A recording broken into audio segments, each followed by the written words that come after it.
Okay. So first of all, I want to say a good evening. I want to thank you all for taking the time to get to know Steve, Don, and I a little bit better and learn a little bit more about how we want to go about improving the quality of life here in New Jersey. A little bit about myself. I was born and raised here in New Jersey.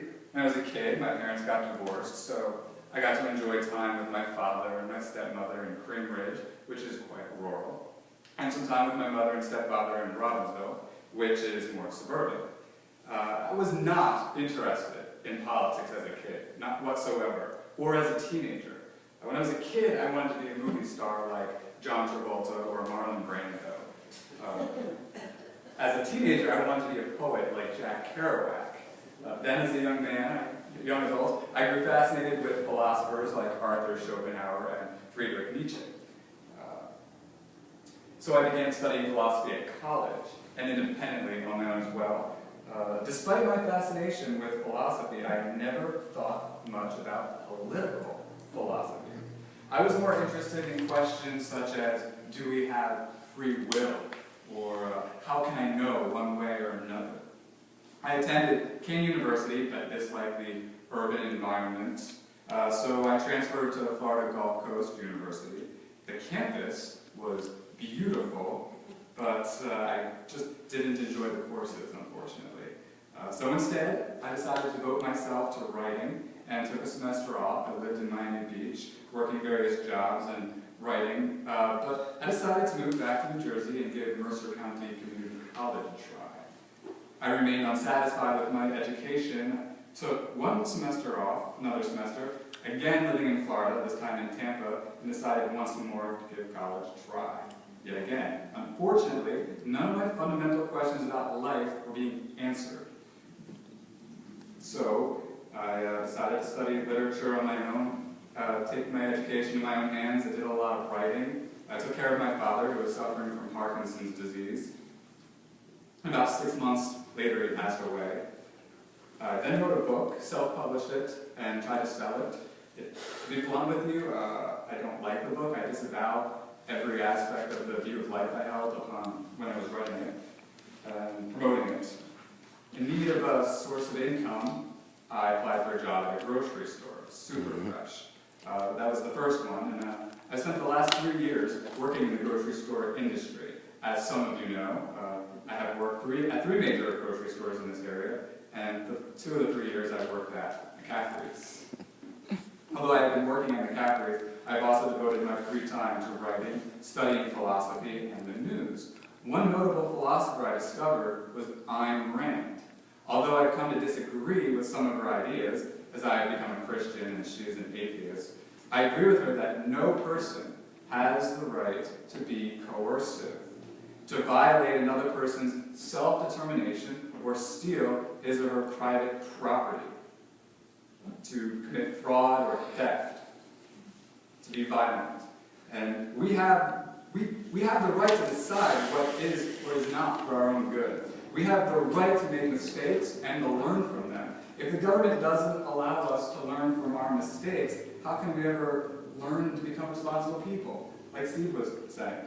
That is the ideal, and we should strive towards the ideal. So the more I studied political philosophy and the news, the more I realized just how destructive the government has become. And not just on the federal level. State, county, and municipal governments have become increasingly destructive as well. Even the United Nations continues to grow destructive. I learned about the true nature of all the major political ideologies: communism, socialism, fascism, theocracy, totalitarianism, and capitalism. I've learned that capitalism is the only political ideology that upholds an individual person's right to liberty. Whereas all the other major ideologies hold that government has the right to use coercion, commit theft, violence, and or fraud. I learned a lot about the fascist, expensive nature of Obamacare, how disappointing our Supreme Court is for upholding the individual mandate in particular, especially, that's the worst part of it, forcing somebody to buy health insurance. Maybe they can't even afford it. Do you have a question? Well, no, just something to add. Christie just implemented Obamacare into New Jersey's budget, basically calling it something else, New Jersey Medicare program, but it's government run and it's sponsored by Obamacare, pretty much a kind of like a subsidiary of Obamacare. Just because Christie said the people can gain from it, the people can get a benefit, the state of New Jersey. It's profitable for New Jersey to do it, but it still invases on liberty. And well, you can have a choice to implement it or not. yeah. And the point is that if Obamacare was the seed from which that came, and you have to check. Well, it's all government run. This right, is just state right, government run. Right. This is New Jersey's health care that everybody will have to be insured or they're going to pay a fine. Right, right. They have health insurance. And this is and all the other problematic. implications that come with You it. cannot force somebody to buy something. I can barely afford that. I make like $11,000 a year, and you're going to force me to pay for health insurance. Thank God I don't need it right now. I don't want it right now, and I can't afford it right now. What's that going to do to our economy? In 2014 when it gets implemented. Yeah. Destructive. But businesses have to lay off. I mean, you see the implications. People's hours are going down. It's attacking private sector, free market. Something else I learned, the head of our Homeland Security, our Attorney General, our Congressman here, Rush Holt, our mayors and town council members, they evade serious questions. They evade them. I learned that the president and our governor have a problem with people making their own decisions. One of the most disturbing things I've learned is the debt. How much debt this country is in. How much debt this state is in. How much debt the municipalities are in. And even worse, how reluctant our elected officials are to deal with our massive, ever-growing debt. And despite it, they just keep spending. It's unbelievable. That's what I've learned in a nutshell. That's what I've learned in a nutshell. There's more to say, obviously, but try to be as brief as possible. We'll be meeting again, and we'll have more conversations about that. So as soon as I learned about all of these things, I began speaking out about them in conversations and in various blogs that I kept. On a few occasions, I fancied the idea of running for political office and solving these problems. However, each time I changed my mind. One friend and coworker of mine insisted that I do run for political office because he said he believed I would, quote, get things done. Like I said, I enjoyed the idea for a while, but ultimately lost interest.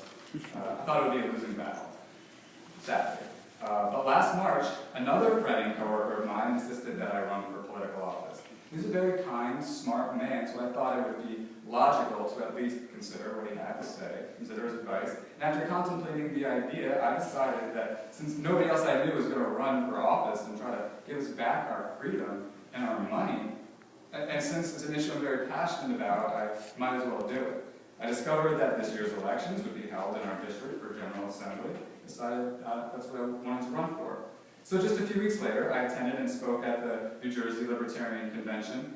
I was deeply honored to be nominated alongside Steve Lucio for General Assembly, and I was very pleased that Don Lazarn was nominated for State Senate. Steve and Don, they've been a pleasure to work with. I've known them for just a little over a month, and I am lucky to have them not only as running mates, but also as friends. It makes our campaign more powerful and exciting. These two gentlemen work long hours at their jobs, just trying to pay their bills, and then they muster the incredible energy to campaign passionately with me. They're amazing and inspirational. What? I don't know that much energy. Well, I think you do. And Steve, Don, I want to say thank you, gentlemen, both of you. The three of us have thoroughly enjoyed meeting you and our other neighbors who couldn't make it to this event. We've had good and important conversations. We've spoken to you at bars. We've gone door to door, sometimes catching people in the middle of dinner. Sometimes meeting people who are vehemently opposed to our views. Sometimes meeting people who are incredibly supportive. You were. Two gentlemen actually stopped their cars just to greet us and sign our petitions. It was wonderful. The town council meetings have been very exciting as well, although a bit disconcerting. A journalist for the Windsor Heights Herald named Amy Batista met us at one of those meetings and wrote a very objective article about my 7-minute extemporaneous speech before the town council on the issue of federal, state, and local debt.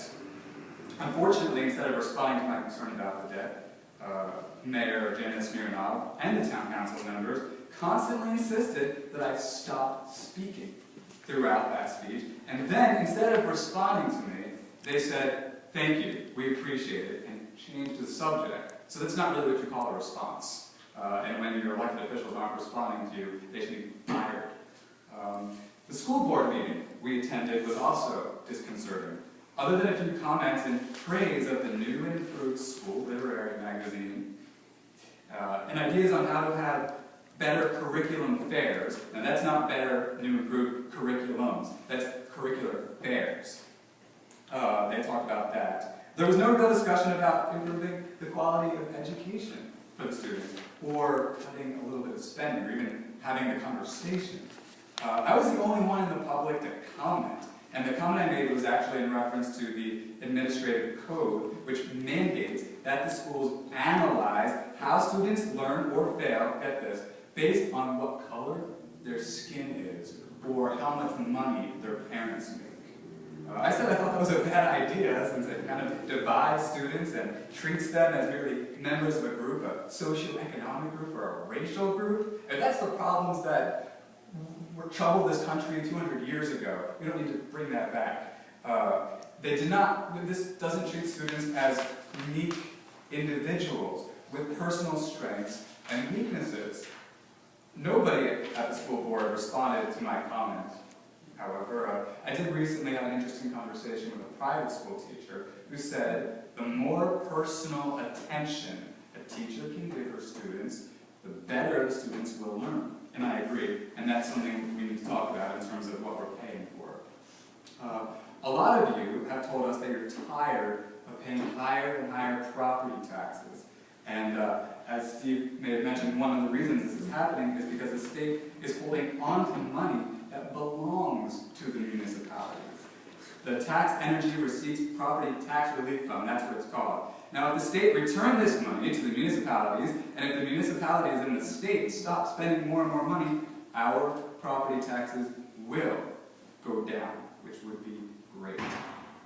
All of our tax rates will go down if the municipalities, the state, and the federal government stop spending more and more money, and if they acknowledge the fact and get ready to address the fact that we are in debt. I regret to say here tonight that if you look through the municipal and state budgets, it's actually not made abundantly clear how much debt we're in. You would think 33 pages into Governor Christie's latest budget proposal, the total debt of New Jersey would be stated, and that it would be made a priority, it would be highlighted for everybody to see, maybe get its own page. But that's not so. That's why one of my top priorities will be getting a user-friendly budget mandate passed in the state legislature and signed by the governor of New Jersey. These budgets would not only be clear and easy to read, they would also state the essentials on one of the first pages. That means exactly how much money we have. That means exactly what the debt is, exactly what we're spending. And again, on one of the first pages, so the essence of the budget is made clear for everybody to understand. Because we don't know this information, and the government doesn't want us to know it very well, it's kind of hard to have a really thorough conversation about how we as a state want to spend our money, and how the tax rate should be. There is one expenditure we can most certainly cut. We can stop spending money on arresting and incarcerating people just for smoking marijuana. Instead, we can legalize it and tax it, something neither the Republicans nor the Democrats have the moral courage to do. The truth is that modern-day prohibition is expensive, and it doesn't work. It doesn't work now, and it didn't work in the 1920s when the government made it illegal to sell, purchase, or consume alcohol. And the government doesn't have the right to tell us what we can and cannot do to our bodies.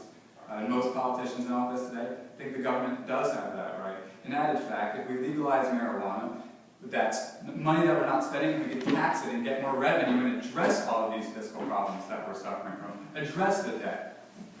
Ultimately, all political debates can be boiled down to one question. Does a person have the right to individual liberty, or should some people be controlled by certain other people who refer to themselves as members of the government? I think the country, the state, and our district, the 14th district, are all a bit divided on the answer to this question, but I am confident that most of us rightfully share the following political principle. The government must be transparent, debt-free, and protect individual liberty. Ladies and gentlemen, if you vote for Don, Steve, and I, if you tell your friends, your neighbors, your coworkers to vote for us, you will be part of a legendary and righteous liberation. I want to thank you all so much for listening, and I want to say God bless the 14th District of New Jersey.